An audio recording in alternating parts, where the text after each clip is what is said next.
मागच्या व्हिडिओमध्ये आपण पीसीओडी म्हणजे काय हे बघितले. त्यासोबतच पीसीओडी आणि पीसीओएस मध्ये काय फरक आहे हेही बघितले. ह्या व्हिडिओमध्ये आपण पीसीओडीची लक्षणे काय आहेत ते बघणार आहोत.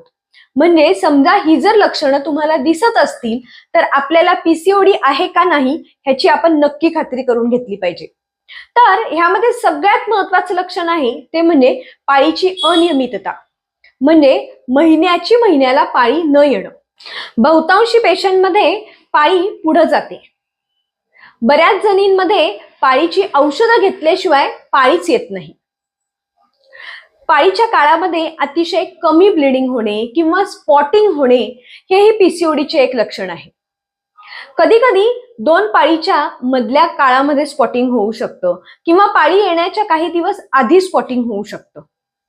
ह्यासोबतच वजन खूप जास्ती प्रमाणामध्ये वाढतं किंवा काहीही केलं तरी वजन कमीच होत नाही.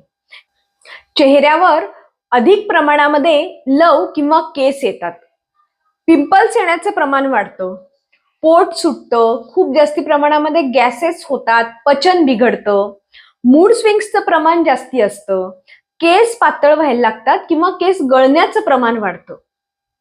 आता सांगा ही सगळी लक्षणं कशाची आहेत? पीसीओडी मध्ये स्त्री हार्मोन्सचं प्रमाण कमी व्हायला लागतं आणि पुरुष हार्मोन्सचं प्रमाण वाढायला लागतं.